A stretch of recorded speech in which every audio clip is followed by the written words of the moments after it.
Sed bienvenidos a los que pisáis por primera vez esta parroquia, Santa Inés, y sed bienvenido a Alejandro Villena, que viene desde Madrid. Agradecemos muchísimo su presencia. También a Sese, que trabaja en Planeta, por hacer posible pues, esta charla tan interesante. Alejandro Villena es psicólogo general sanitario y sexólogo clínico y director clínico y de investigación de la asociación Dale una Vuelta. Se llama así la asociación, que después Cristina nos explicará alguna cosa más. Te agradezco mucho que hayas venido a poner encima de la mesa un tema tan importante, una edición pues, que se ha extendido tanto, que además es gratis, ¿sabes? Que es el tema de la pornografía, que debatamos sobre este tema, que se hable, que se informe de los peligros, de las soluciones. Aquí está enfocado en positivo, 13 razones para dejarla. Y nada, pues sin más preámbulos vamos a recibirle con un fuerte aplauso.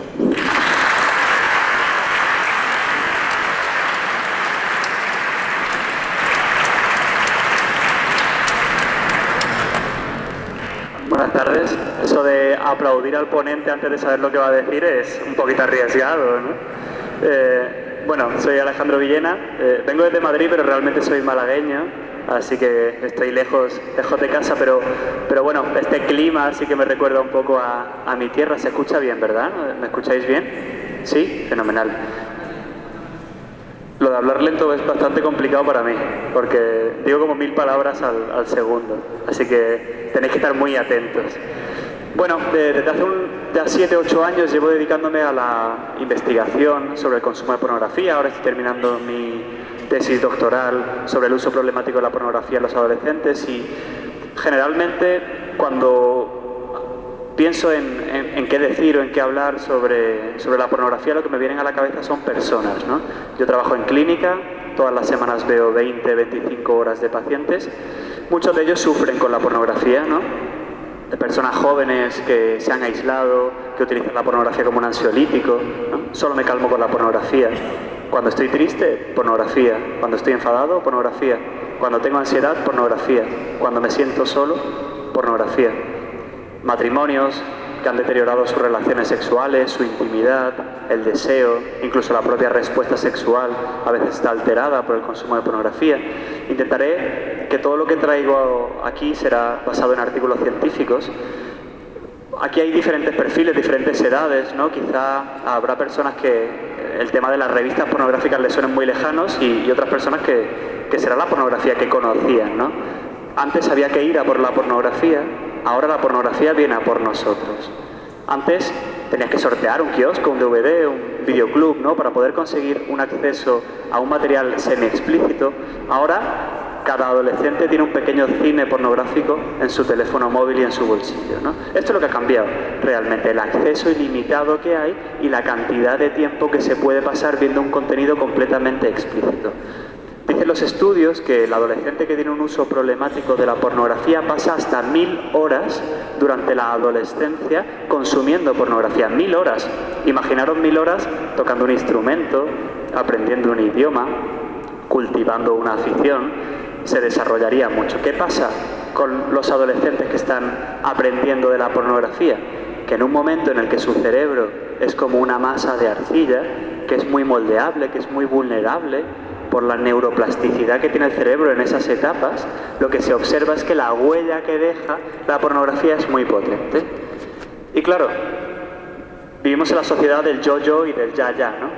Todo me irá hacia mí, todo tiene una visión muy hacia adentro, y además lo quiero todo rápido.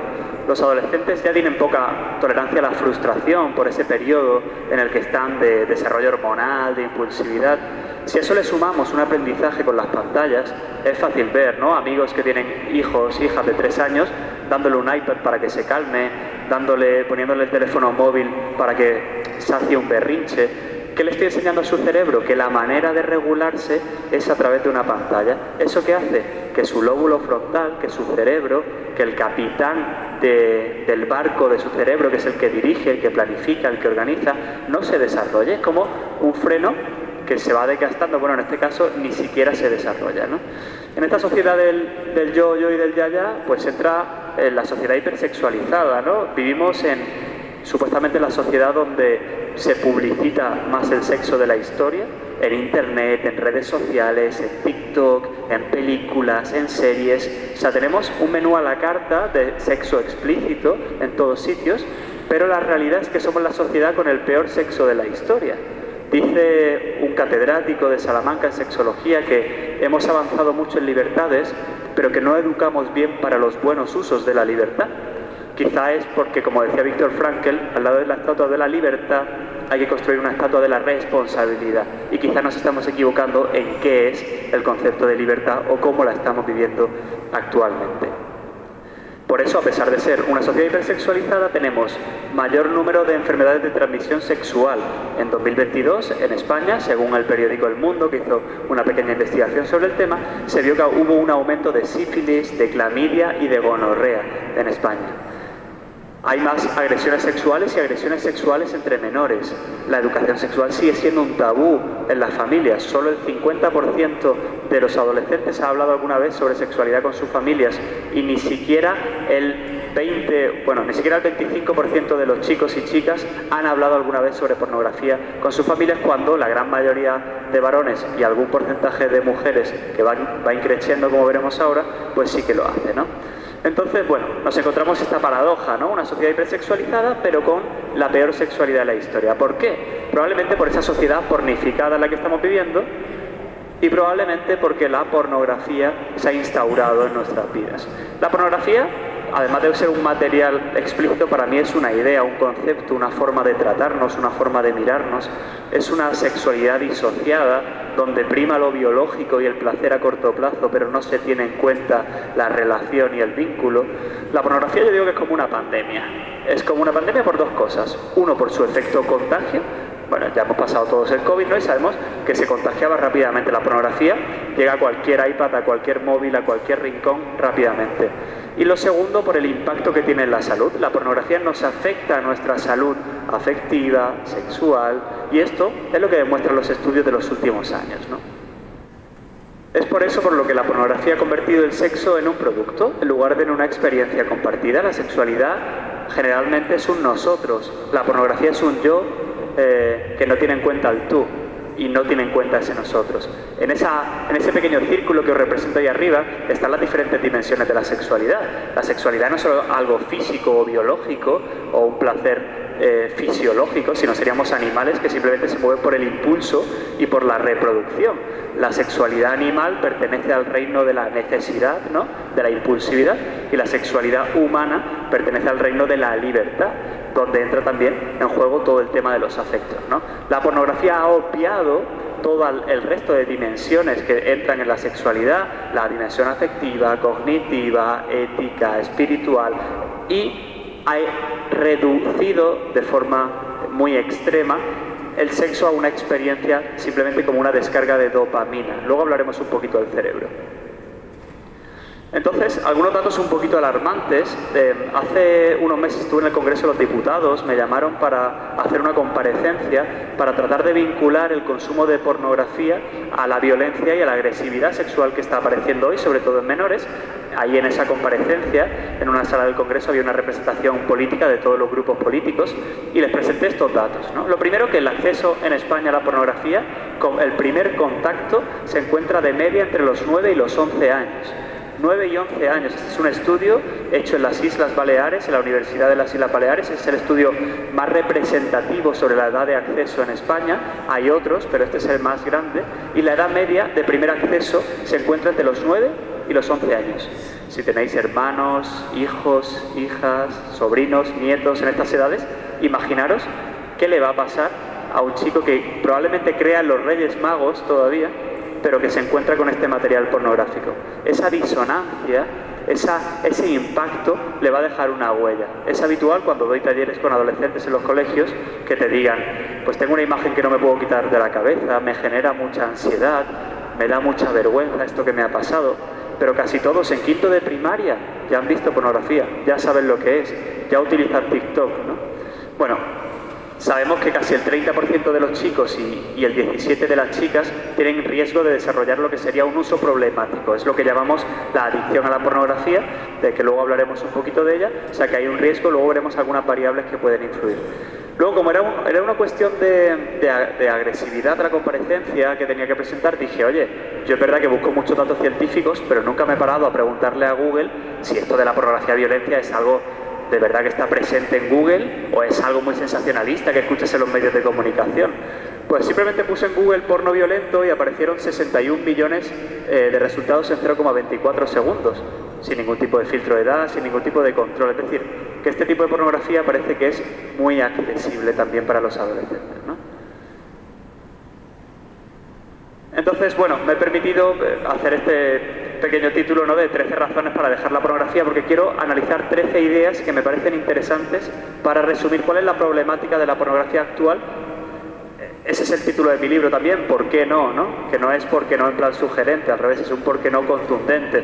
Porque generalmente la sociedad te dice por qué sí, ¿no? Porque te da placer, porque no haces daño a nadie, porque te da la gana, o porque es tu cuerpo, porque... Pero yo pensé, oye, ¿y por qué no? Si yo lo veo en consulta, si yo veo a las personas sufrir, si yo veo a los adolescentes que no pueden tener relaciones reales porque se colapsan por la pornografía, si veo personas que pierden su deseo. Entonces empecé a buscar pues esas respuestas, ¿no?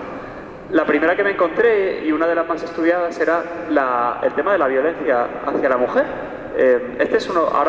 Ahora hemos publicado una revisión sistemática de todos los estudios que hay en los últimos 20 años sobre cómo influye el consumo de pornografía en la violencia hacia la mujer.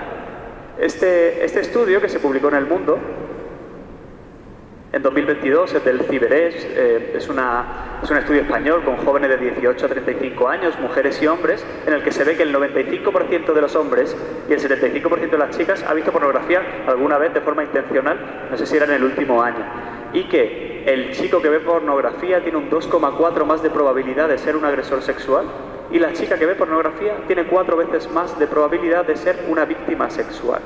¿Por qué? Porque normalizamos la violencia, banalizamos la violencia. En el caso de las chicas se incorpora un modelo que debe hacer lo que el hombre pida, someterse al hombre, un modelo de dominancia y de jerarquía, donde hay una diferencia abismal entre lo que es el hombre y lo que es la mujer, donde no hay una reciprocidad, donde no hay un atender al otro, donde no hay empatía, donde no hay cuidado del otro, donde no me hago cargo del otro ser humano que tengo delante, y eso se va a ir incorporando en los modelos de imitación del cerebro que tienen que ver con el aprendizaje vicario, ¿no?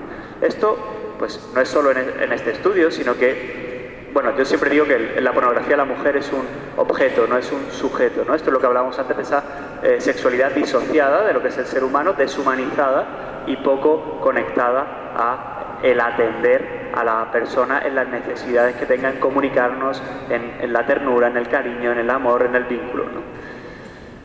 Esta es la revisión sistemática, se publicó hace 2 días, es el primer bebé de mi tesis, es lo más cercano a un bebé que he tenido todavía, así que por eso presumo de él, espero que algún día también los tenga de verdad. Y es una revisión sistemática de los últimos 20 años y de los estudios que hay sobre el consumo de pornografía que asocian la violencia a la pornografía. Los resultados son encontrados, es cierto que la causalidad, ya sabéis, que en estadística es muy difícil de demostrar, ¿no? Y es muy difícil a veces hacer esas asociaciones, ¿no? Pero sí que hemos encontrado que hay una relación entre incorporar modelos agresivos y ver pornografía, tener una creencia en que la mujer es un objeto y ver pornografía, instrumentalizar a las personas, incluso llevar a cabo la violencia. Yo pongo un pequeño símil para explicar la relación entre la pornografía y la violencia con el alcohol y los accidentes de tráfico. Todos sabemos que si consumimos alcohol vamos a tener un accidente de tráfico. Es verdad que accidentes de tráfico hay por muchas causas. Pues por no revisar el coche, por no pasar la ITV, por estar cansado. Pero a mayor consumo de alcohol, mayor probabilidad de accidente. Es verdad que no es lo mismo beber una cerveza que beber ginebra. No es lo mismo que yo pese 120 kilos y me beba una cerveza a que yo pese 40 kilos y me beba una cerveza. Todo eso influye y cambia. Con la pornografía podríamos decir que pasa algo similar. Hay muchas causas para la agresión sexual, eso ha existido siempre, ¿no? Desgraciadamente. Pero sabemos que la pornografía influye de forma directa en potenciar esa asociación entre violencia, entre la violencia que incorporan las personas que consumen pornografía. Por supuesto, dependerá de la frecuencia con la que se consuma pornografía, la intensidad, el tipo de pornografía, y también dependerá de la persona. Hay personas más agresivas, más impulsivas, con hostilidad, rasgos de personalidad que pueden influir, ¿no? Esta sería más o menos la explicación que podríamos tener entre la asociación entre violencia y pornografía. ¿Vamos bien hasta ahora? ¿Sí? Este estudio demuestra también y afirma que a mayor consumo de pornografía, mayor probabilidad de ser una víctima sexual en las chicas.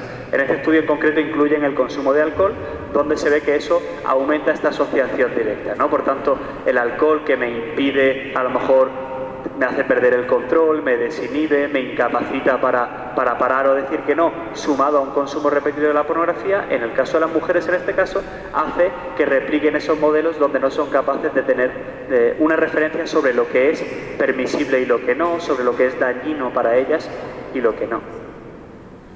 ¿Cómo afecta la pornografía a nivel neurobiológico? Creo que la neurociencia siempre nos da muchas explicaciones para conocer los correlatos subyacentes de lo que se manifiesta en nuestra conducta. Ya empezaron en 2014 los primeros estudios neurobiológicos. Este es un estudio con resonancia magnética funcional, donde pues miden a través de pruebas de neuroimagen la diferencia entre un sujeto que tiene un uso compulsivo de la pornografía y sujetos sanos o sujetos controles. Como veis, no sé si se puede observar, pero los sujetos con un uso compulsivo de la pornografía tienen más activada en amarillito, en naranjita, esas zonas del cerebro que son las que tienen que ver con el placer y la recompensa. Es el sistema que tiene que ver con la dopamina. Estos sistemas son los que están alterados en drogas, en la cocaína, en la nicotina, en el alcohol, en otro tipo de adicciones, tanto comportamentales como a sustancias. Por tanto, este fue el primer correlato en el que se afirmó que la pornografía se comportaba de forma similar a otras adicciones en el cerebro. Esto que va produciendo una hiperactivación de ese sistema de recompensa, lo cual va haciendo que mi cerebro me pida más. Empiezo con un cigarro y luego me fumo un paquete. Empiezo con un vídeo pornográfico con una imagen sugerente y cada vez voy necesitando más cantidad de tiempo y vídeos más extremos y más explícitos para sentir los mismos efectos. La tolerancia, ¿no?, que se llama. Luego tenemos esta imagen de ahí que supongo que no entendéis, yo tampoco la entiendo muy bien, pero es muy bonita porque tiene muchos colorines, entonces me gusta mucho ponerla. Pero bueno, así de forma resumida, todos esos colorines que veis, esto es una revisión sistemática, es decir, ha visto todos los estudios que hay sobre impacto cerebral de la pornografía y de los comportamientos sexuales compulsivos y ha mostrado que todas esas zonas coloreadas están afectadas por este consumo problemático de la pornografía. Principalmente el sistema de recompensa que os acabo de comentar. Luego, el lóbulo frontal del cerebro, que es como el director de orquesta de un cerebro, el que maneja, el que planifica, el que dirige, el que es donde reside la inteligencia, la voluntad, el autocontrol, la planificación, la atención, la organización. Es la parte realmente más inteligente, lo que más nos diferencia de los animales a nivel neurobiológico, esa parte frontal del cerebro, que los adolescentes, por cierto, están en desarrollo en esa parte y por eso les impide el desarrollo la pornografía de esa parte. Lo que hace es que de tanta activación de la dopamina, pues imaginaros un director de orquesta que en lugar de 50 músicos tiene 500.000 músicos. Pues se agota, tira la batuta, no puede dirigirlo porque no sabe ya qué instrumentos de cuerda y cuál es de viento y cómo se llama cada uno. Eso es lo que le pasa al lóbulo frontal. Se va deteriorando por esa hiperactivación del sistema dopaminérgico hasta tal punto que pierde la capacidad de control. Cuanto más le digo que sí a la pornografía, más me cuesta luego decirle que no, como unos frenos del coche que se van desgastando. Hay más estudios interesantes a nivel neurobiológico, incluso este es uno que hicieron midiendo el plasma sanguíneo de las personas que tenían adicción a la pornografía. Es el único que hay, pero me resultó curioso porque se ve que está alterada la oxitocina. La oxitocina es justo lo contrario, es la hormona del vínculo, de la conexión, es la hormona que la madre produce, ¿no?, durante el embarazo para el cariño y la cercanía hacia sus hijos, la que producimos en las relaciones de pareja cuando nos queremos, y están justamente alteradas en las personas que consumen pornografía. Podríamos decir que la pornografía destruye el amor o destruye las relaciones, ¿no? Me pareció como bonito y metafórico. Pero en realidad yo le llamo bonito a cosas muy tristes, pero bueno, a nivel científico tiene mucho interés. Luego podemos hablar también del impacto que tienen las relaciones sexuales. Curiosamente, la pornografía, en lugar de darnos placer, aunque nos lo pueda dar a corto plazo, nos va quitando el placer, nos va deteriorando la calidad y la satisfacción en las relaciones sexuales, ¿no? Vamos a ver algunos ejemplos que lo demuestran. Este es uno de los estudios más grandes que se ha hecho en una revista de urología, en el que con 3.500 varones demuestra que a mayor consumo de pornografía, mayor probabilidad de sufrir disfunción eréctil. Como me acostumbro a un material pornográfico, como mi cuerpo y la memoria sensorial y procedimental de mi cuerpo se acostumbra a que mi vida sexual es a través de una pantalla digital, sin un ser humano, sin esa conexión con el otro, cuando busco activarme en la vida sexual real, mi cuerpo no responde, ¿no? Esto se ha visto tanto en los varones como en las mujeres, en las diferentes... Esta publicación se ha publicado ahora en enero de 2023 en Journal of Sexual Medicine, es una de las revistas más importantes del mundo en medicina y en sexología y en diferentes campos de la sexualidad humana, y también demuestra que todas las fases de la respuesta sexual, el deseo, la excitación y el orgasmo, están alteradas en aquellas personas que tienen un consumo compulsivo de la pornografía, por esa habituación que hacen a una sexualidad digital que les desconecta de una sexualidad real. Por tanto, al contrario de pensar que la pornografía nos da placer, como veis, nos lo va deteriorando. Por eso yo digo que el sexo aporta, pero que el porno aparta, ¿no? La sexualidad es algo que nos une, que nos aporta, que nos conecta al otro. La pornografía es algo que nos aparta, que nos desune, que nos distancia del otro, ¿no? Por eso, hace poco estuve en el Congreso Nacional de Sexología y un sexólogo muy conocido en España decía que los adolescentes ya ni siquiera se dan besos cuando tienen sus primeras relaciones sexuales, que las tienen un poco más temprano, cada vez más, ¿no? Ni siquiera se dan besos porque han aprendido a utilizar tanto al otro, que el otro es hemos pasado a las personas al nivel de cosa, al nivel de producto, pero se nos olvida atender. ¿Por qué? Porque hemos puesto el placer como fin. Yo siempre digo que el placer es una consecuencia, no es un fin. Es una consecuencia de ese vínculo, de esa relación, de esas dos personas sanas y maduras que saben relacionarse y que lo deciden de forma libre. Y así se obtendrá también placer. Pero si ponemos el placer como un fin, lo que estamos es dejando a las personas y a los seres humanos apartados, y ahí entra falta de respeto, agresiones, utilización, instrumentalización, etcétera, ¿no?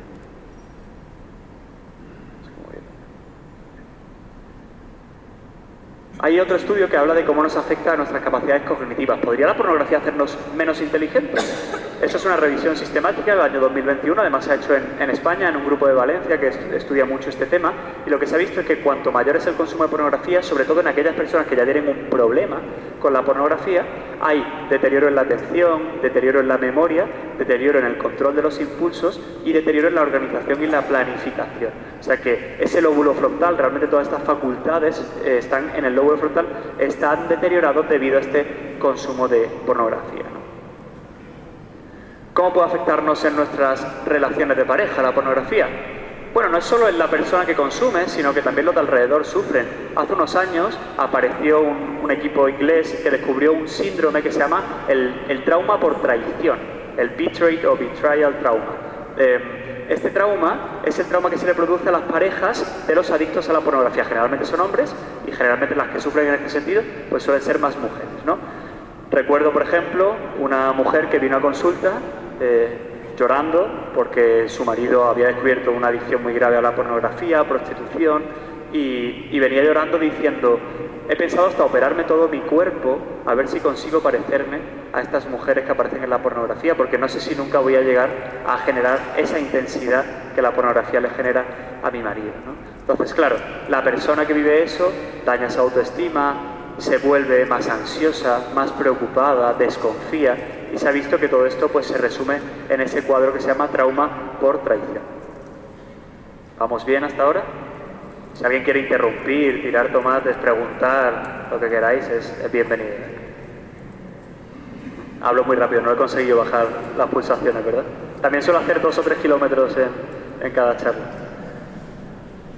Creo que eso no lo cambiaré nunca. Claro, la pornografía no informa, desinforma.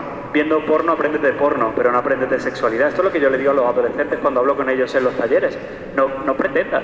Hace poco, no sé si habéis visto que Nacho Vidal ha salido en un documental, en este de Jordi Évole, desde un centro de rehabilitación ha salido, porque tenía un policonsumo, una adicción al sexo, un trastorno narcisista de personalidad, una depresión mayor grave. Supuestamente la estrella del rock, de la pornografía, ¿no?, a la que los jóvenes desean imitar, en un centro de rehabilitación. Bueno, es muy interesante, ¿no? Y si os interesa el tema, pues podéis profundizar en ello. Entonces, El propio Nacho Vidal decía que le parecería una locura tratar de imitar lo que él representaba en las películas en la realidad, y que muchos adolescentes le paraban por la calle diciendo voy a hacer eso con mi novia, lo voy a hacer, y él le decía no, por favor, no lo hagas, ¿no? O sea que hasta alguien metido en la industria de la pornografía es consciente de todo esto, ¿no? Entonces, la desinformación sexual, las expectativas que nos genera. Yo siempre digo que mi yo ideal sexual menos mi yo real sexual es igual a mi nivel de frustración. Si mi yo ideal sexual, lo que yo debo hacer, como yo me debo comportar, es la vida de la pornografía, luego cuando llegue a la vida real me voy a llevar una gran frustración y va a ser un gran fracaso. Este no se ve ahí, pero es un pequeño estudio, una revisión sistemática también, que se ha hecho sobre cómo influye la pornografía en el autoconcepto y en la autoestima, cómo me voy comparando con los actores y las actrices, cómo voy esperando que comportarme de esa manera en la relación sexual, como creo que debo ser así y que como hombre debo reproducir eso, o como mujer debo agradar al hombre y reproducir eso. Voy condicionando lo que espero de mí y luego pues tengo problemas en mi autoestima, en la visión de mí mismo, en la visión de mi cuerpo, etcétera, etcétera, ¿no? También se ha visto cómo la pornografía puede favorecer las conductas sexuales de riesgo. Como la pornografía, en un rato viendo pornografía puedes ver a 50 personas diferentes. En una hora viendo pornografía puedes ver a 50, 100 mujeres si quieres, 50, 100 hombres si quieres. Eso que hace que el cuerpo se acostumbre al cambio constante, a la novedad. Eso se llama el efecto Coolidge, está estudiado en otras especies, incluso de animales, y se ha visto que la pornografía produce algo similar. Cuando va cambiando tan rápido de estímulo, se va habituando a ese cambio. Por tanto, se aburre rápidamente y entonces también acaba teniendo muchas relaciones y múltiples parejas en la vida sexual real, con el consiguiente riesgo de contagio de enfermedad de transmisión sexual, incluso teniendo conductas bajo los efectos del alcohol y de las drogas. Bueno, hay varios estudios que vinculan estas dos asociaciones. La empatía, capacidad tan importante para mirar al otro, para conectar con el otro, para entender al otro, ¿no? Una capacidad fundamental en el ser humano. Este estudio de 2020, hecho por un grupo de investigación español, que también se hizo con pruebas de neuroimagen, descubrió que las neuronas espejo de las personas que consumían pornografía estaban alteradas debido a ese consumo de pornografía en comparación con aquellas que consumían menos o que no consumían pornografía. O sea, los centros de la imitación, los centros de la empatía del cerebro, del aprendizaje vicario, del aprendizaje por observación, están alterados debido a ese consumo de pornografía. Esto, hipotéticamente, nos explicaría el por qué luego imitamos o tratamos de replicar estos comportamientos en la vida real. Porque como mi centro del aprendizaje de observación está alterado, pues luego lo replicamos en la vida real, ¿no? Bueno, otra razón quizás sería el negocio de la pornografía, ¿no? Que también me parece una razón importante. Recuerdo que después de una sesión que tuvimos, estuve en Honduras el año pasado hablando de este tema, y una sesión era sobre agresividad y pornografía. Recuerdo un chico que me dijo: nunca más voy a ver pornografía para no favorecer toda esa industria que explota a las personas, que viola los derechos humanos, etcétera, ¿no? La industria de la pornografía es una industria de explotación de las personas. De hecho, le llaman la prostitución 2.0. De hecho, dicen que la pornografía y la prostitución no se pueden separar. Muchas personas que son captadas del extranjero son utilizadas tanto para explotarlas sexualmente en casas de prostitución como para luego grabarlas y explotarlas en el mundo de la pornografía. Tú no sabes cuando estás viendo un vídeo de una persona que está siendo explotada. Tú no sabes si hay consentimiento en ese vídeo. No hay ningún filtro, nadie lo controla. De hecho, hace un par de años hubo un movimiento en los Estados Unidos que se llamaba Trafficking Hub. Trafficking Hub es un movimiento como un grupo de personas que decidieron boicotear a la mayor página web pornográfica y denunciarla porque se dieron cuenta de que ahí no había ningún tipo de control, y descubrieron que el 70% de sus vídeos que los censuraron eran vídeos ilegales, donde había menores reales, donde había personas que habían subido vídeos sin su consentimiento. Han aumentado las categorías de vídeo como la pornovenganza. Esa es una de las más vistas actualmente. Consiste en que las personas suben vídeos sin el consentimiento del otro, ¿no? Esto es lo que tenemos en la industria de la pornografía. No es una industria ética ni una industria de cine para adultos. Es una industria de explotación donde hay un gran negocio, el gran negocio de los datos. La industria de la pornografía es la mayor o de las mayores industrias de Big Data del mundo. Mueve más visitas que Netflix, que Twitter y que Amazon. Le llaman la pornografía buitre por eso, porque cada vez que tú entras en un vídeo pornográfico, a través de las cookies que todos aceptamos, pues se van quedando tus datos. De hecho, la gran empresa se llama MindGeek, es la empresa que controla todas las productoras pornográficas, las páginas web. Es una empresa de datos, no es una empresa de cine ni cinematográfica. Por eso, bueno, yo siempre digo que cada clic importa, ¿no? Que también hay que apelar a la responsabilidad individual de cada uno. Si acabamos con la demanda, no existirá pornografía. Si yo no veo pornografía, igual hay una persona menos captada. ¿Quién sabe? Si todos los que estamos aquí hiciésemos un cambio, conseguiríamos muchas cosas. Entonces, bueno, pues si no pagas por el producto, es que el producto eres tú. Esto no lo dice Ibai, pero sale en una serie que es muy interesante, que se llama Social Dilemma, el dilema de las redes sociales, que está en Netflix. Es un documental, no una serie, que habla de cómo, bueno, la industria de las redes sociales, los algoritmos se aprovechan de nosotros. Y esto es lo que le trato de explicar a la gente joven también, ¿no? Que la pornografía no es una industria donde hay profesionales de la sexología, de la psicología, de la medicina, de la educación, que tratan de buscar, bueno, pues el bien de las personas, que las personas aprendan. Oye, todos hemos tenido dudas, curiosidad sexual en algún momento, quizás la seguimos teniendo, ¿no? Eso es algo humano, algo natural, la sexualidad la tenemos todos vivimos y nacemos gracias a la sexualidad humana también, entonces hay una dimensión muy importante.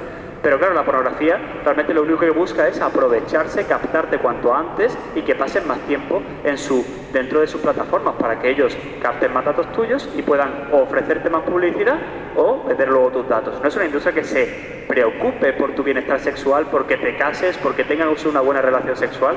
Eso le da exactamente igual, ¿no? Bueno, al fin y al cabo es solo un negocio, ¿no? La 10ª razón, y para ir ya a la parte final de la sesión, es que puede generar adicción, ¿no? Todo lo que hemos comentado no era solo en las personas adictas. Cuanto mayor es el consumo, mayor probabilidad hay de incorporar todas estas consecuencias, ¿no? Un poco de porno es mucho porno. Un cigarro es el potencial de un cáncer de pulmón. Bueno, todo, pues por supuesto, en frecuencia, en intensidad, pues irá aumentando. Pero luego hay un momento en el que esto se descontrola de verdad, en el que esto se convierte en un problema clínico. A día de hoy solo contamos con una etiqueta de la OMS, que es trastorno por comportamiento sexual compulsivo. En mi libro, que lo tenéis ahí, luego os hablo un poco, lo explico un poquito por encima, pero sin ser muy técnico. Y ahí entran un poco todas las conductas sexuales, ¿no? La prostitución descontrolada, la infidelidad y también la adicción a la pornografía. Es algo que está todavía en debate, pero como veis, cada vez son más las pruebas de que se comporta como una adicción. De hecho, bueno, hay un término que se llama uso problemático de pornografía, que se utiliza mucho en investigación también, que es lo que se refiere a la adicción a la pornografía. Estas son cuestiones técnicas, pero bueno, por si os interesa, es como más tema de cultura, coloquialmente llamamos adicción a la pornografía, ¿no?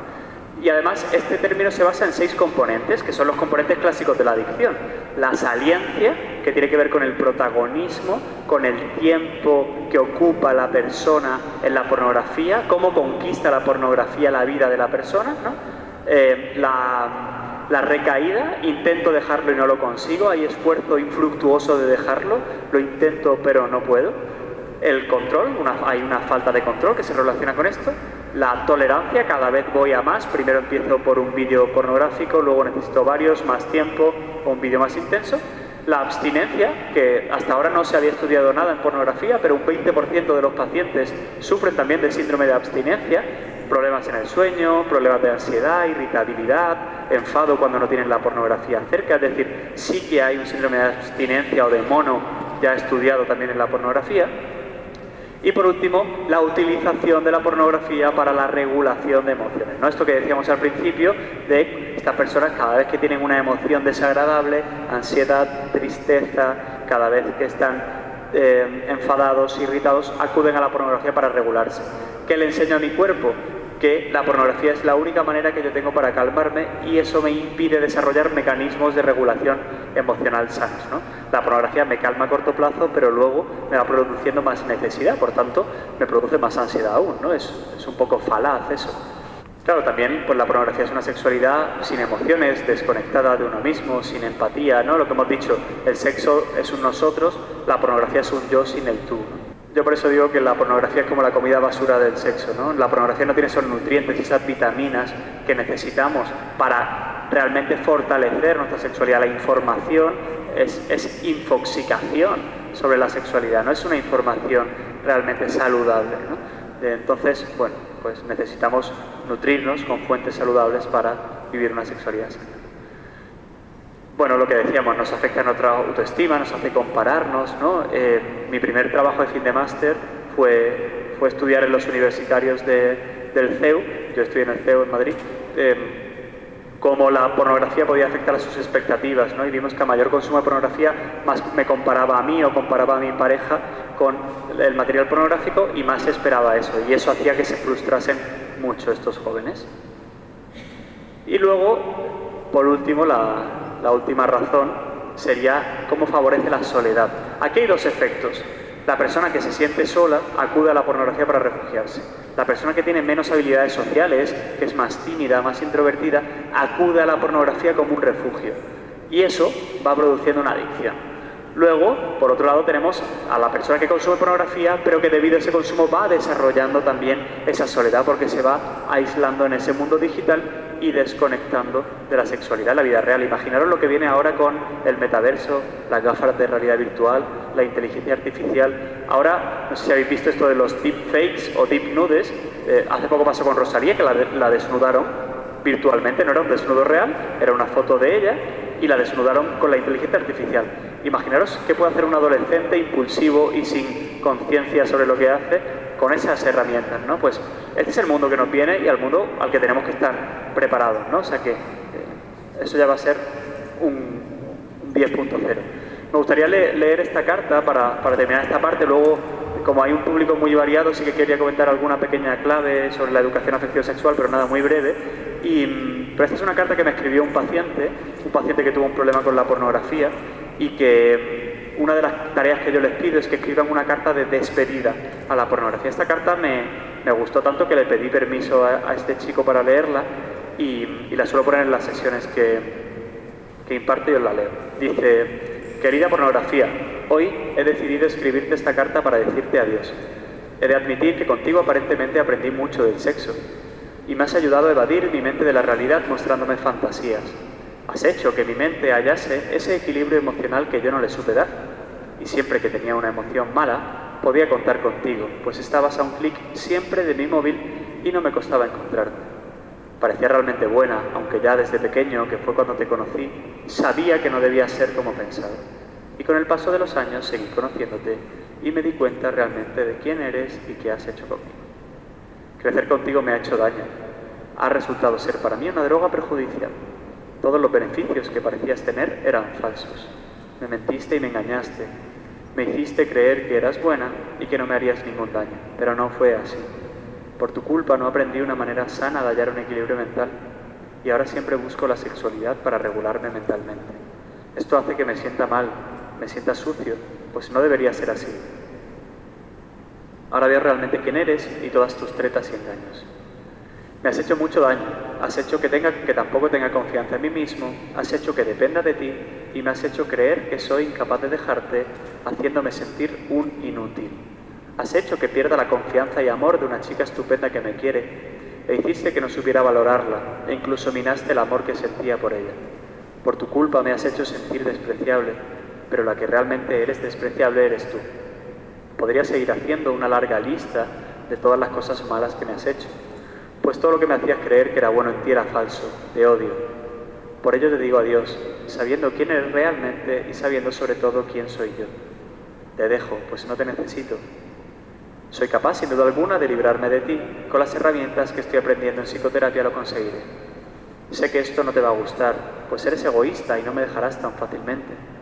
Tratarás de engañarme y embaucarme con tus falsos encantos, y me costará al principio, pues eres astuta y estás en muchos lugares. Pero con el tiempo verás que esta carta de verdad es lo que pienso. Adiós pornografía, no quiero buscarte más, no te necesito, eres perjudicial y falsa, sin ti seré feliz. Adiós. Bueno, ahí veis un ejemplo, ¿no? De un chico normal, de una familia normal, no pensé que era un tío friki, raro, adicto a los ordenadores. No, era un chico normal, un poquito impulsivo, que contactó con la pornografía desde pequeño, que tenía acceso ilimitado y que le fue enseñando a su cuerpo que la pornografía era la única manera de calmarse, ¿no? Luego, pues más mayor, vino a terapia. Entonces, bueno, así cuando ya tenemos un problema, de forma muy resumida, hay tratamientos psicológicos que ya pues, están demostrados que tienen eficacia, son similares a los tratamientos que se hacen en otras adicciones. Una de las cosas importantes es tener información sobre las consecuencias. Creo que esto es algo bueno, que estamos consiguiendo hoy, ¿no? Está lleno, es un auditorio y un sitio precioso y enorme, lleno de personas que están pensando y recibiendo información sobre este tema, ¿no? Esto es algo que falta con campañas como se hizo con el tabaco, como se ha hecho con el juego, con las casas de apuestas, con la pornografía, no pasa. Y es porque yo creo que no ha dado tiempo a que la investigación evolucione a este respecto o a que les llegue el mensaje a los políticos que ya les va llegando poquito a poco, ¿no? Bueno, se puede pedir ayuda y lo importante es poder pedir ayuda a un profesional. Lo que solemos trabajar es la gestión de las emociones, detectar los detonantes y desencadenantes que me llevan a la pornografía, controlar el estrés con otras medidas que puedan ser más sanas, establecer hábitos de vida saludables, intentar no tener tiempos muertos y luego a veces hay que bajar a la psicopatología que pueda haber debajo, ¿no? ¿Qué psicopatología puede haber debajo? ¿Qué variables hay asociadas? No me voy a detener mucho, pero aquí están como resumidas brevemente. Personas más impulsivas, con TDAH, personas con un TOC o con más tendencia a la compulsividad, personas que han recibido una educación sexual muy restrictiva, basada en el no, todo negativo, en la vergüenza, en la culpa, parece que luego hacen un efecto rebote porque lo que hacen es no fiarse del modelo de sus familias y por tanto buscarlo en otro lado, lo cual le hace que se desinformen más y que tengan más probabilidad de engancharse a la pornografía. Cuando no hay un control o un límite de las pantallas en casa, si eso es pues como mucha libertad, pues eso hace que bueno, pues las personas tengan mucho acceso. Esto quizás los más jóvenes. También una educación muy permisiva, todo vale, todo está bien, tú ve toda la pornografía que quieras, pues ningún extremo en ese sentido pues será bueno. Personas que no regulan bien sus emociones, personas que tienen algún tipo de trastorno, como el trastorno del espectro autista, o el TDAH, que ya lo hemos comentado, incluso el trastorno bipolar, ¿no? Esos son casos más extremos. Cuando ha habido trauma o abuso de la infancia, eso puede también determinar. Cuando hay un ambiente familiar hostil, hay una falta de estructura familiar, pues eso puede hacer que la persona busque cosas donde refugiarse, regularse o encontrar ese equilibrio. Ansiedad, depresión, etc. Si hablamos de adolescentes y de señales de alerta que podemos tener, os he puesto aquí algunas de forma resumida, pero si vemos que pues nuestro hijo o nuestra hija pues pasa mucho tiempo en sitios privados con el teléfono móvil, se tira hasta altas horas de la madrugada en su cuarto con el móvil, se le deteriora el sueño, utiliza un lenguaje muy sexualizado, baja el rendimiento cognitivo, le cambia el estado de ánimo, hay otras adicciones, todo eso pueden ser señales que puede tener la cabeza para decir, oye, aquí puede estar ocurriendo algo con la pornografía. Yo es por eso por lo que en el libro propongo una educación afectivo-sexual que se base en el sexo altamente sensible. Hoy día he escuchado mucho lo de personas altamente sensibles, ¿no? O familias altamente sensibles, adolescentes altamente sensibles, pero lo dicen con un tono muy negativo, ¿no? De hipersensibilidad ante los ruidos, ante la ansiedad. Pero a mí la sensibilidad me parecía algo bueno y cuando escribí el libro se me ocurrió esta idea, ¿no? La sensibilidad tiene que ver con la capacidad de apreciar la belleza, en realidad. Eso es algo estupendo, con la capacidad de conectar con el otro, de comunicar. La sensibilidad tiene que ver con la ternura, tiene que ver con la empatía, tiene que ver con el respeto, tiene que ver con lo humano, tiene que ver con lo personal. La sexualidad altamente sensible será un antídoto para la pornografía, para aquellas personas que se hayan metido. El poder educar en fortalecer a las personas en estas capacidades, pues será algo muy positivo. Bueno, realmente he venido aquí a hablar de mi libro, lógicamente. Todo era una parafernalia para poder venderos el libro, que por cierto está Claudia en la entrada, que ha traído 75 libros y hasta que no se agoten no os dejan salir, así que vosotros veréis, repartiros, pagarlos a medias, lo que veáis hay muchos, 75 se tienen que vender. Bueno, este es el resumen de todos mis años de trabajo. Justo hablaba con el padre antes que ya se había puesto las pilas también a leerlo y decía que tenía un lenguaje muy sencillo y que podía llegar a mucha gente. Esa era la idea, generar un libro que pueda ser sencillo, que llegue a la gente. Tiene muchas claves para ayudar, para acompañar a las personas, tiene muchas claves para reflexionar, tiene muchas claves para pensar, tiene muchas claves para entender la ciencia que hay detrás de la pornografía, que es mucha en estos últimos 20 años, y todos los secretos que no os he contado hoy están en ese libro, así que si os interesa el tema tenéis que comprarlo sí o sí. Antes decían que hay gente que decía que le daba vergüenza comprar este libro. Bueno, estáis aquí, lo escondéis debajo de la chaqueta, o también lo tenéis en Amazon, pero bueno, la pobre Claudia se ha pegado un buen viaje trayendo los libros en la caja, así que no se vaya otra vez con ellos, que tiene dolores de espalda. También me podéis seguir en las redes sociales si queréis, Alejandro Villena Psicología, podéis etiquetarme también en lo que hayáis, si habéis visto alguna foto o alguna cosa sobre hoy. Suelo publicar mucha información sobre este tema, también sobre educación en general, sobre adolescencia. Bueno, intento mantener más o menos actualizado el perfil con este tipo de contenido. Bueno, y eso sería todo, así sin más. Muchas gracias.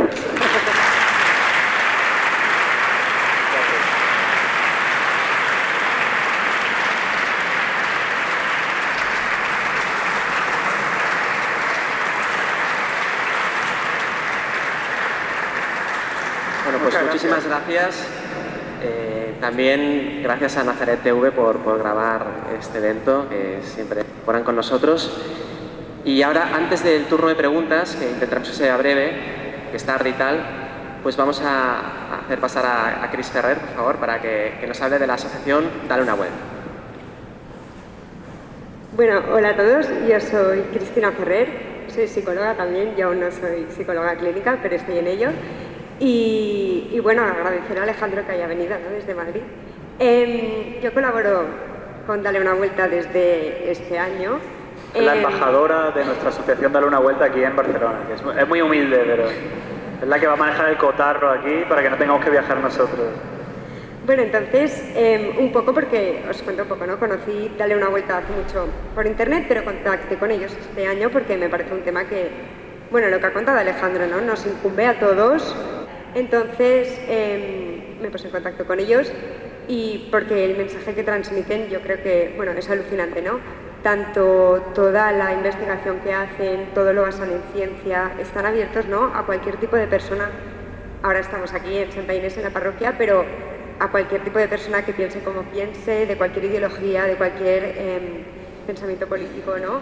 Porque lo basan todo en ciencia y también porque quieren ayudar, ¿no? Y esto da mucha esperanza por cómo ahora mismo la pornografía está en el mundo, ¿no? Entonces, bueno, venía a contar un poco esto, que Dale una Vuelta es esta asociación que hacen un montón de proyectos y en Madrid pues están a tope, pero claro, en Barcelona necesitamos manos.